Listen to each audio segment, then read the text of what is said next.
During my time at the Department of Prominence, I held the position of telecommunications specialist, working on the shift from 3 p.m. to 11:30 p.m., Monday through Friday. The communication center was predominantly male, but there were also 6 women, including me, working on different shifts. This meant that there were always 2 women working alongside the men during my shift. One of my colleagues was Ms. Donatella, a kind and quiet woman who always seemed to be tired, walked at a slow pace, and had puffy under-eye bags. On a regular night, as we tackled our workload, both Ms. Donatella and I hoped that our tyrannical supervisor wouldn't criticize our efforts.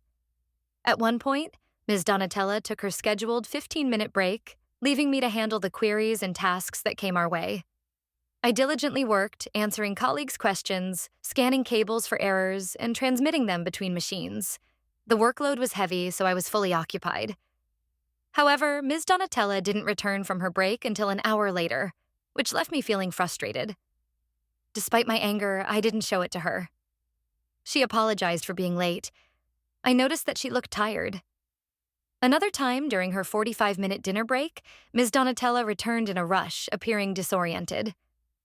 As expected, our supervisor berated her for being late.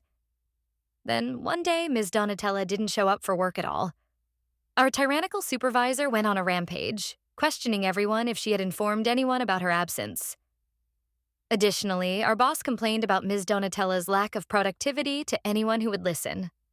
Finally, at 11 p.m., just an hour before our shift ended, Ms. Donatella called in to inform us that she needed to take sick leave. Our uncouth supervisor revealed that Ms. Donatella had overslept. During our office holiday party, Ms. Donatella was assigned to bring a macaroni and cheese hors d'oeuvre. Everyone was excited to indulge in the cheese bites, as mac and cheese is known for its abundance of cheese.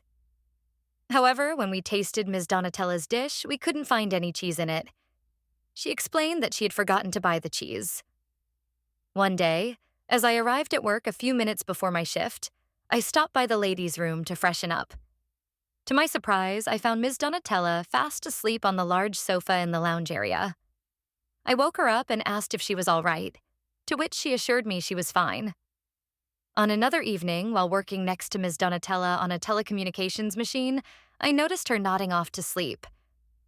At that moment, the machine's alarms went off because she had entered the wrong security code on an official electronic document.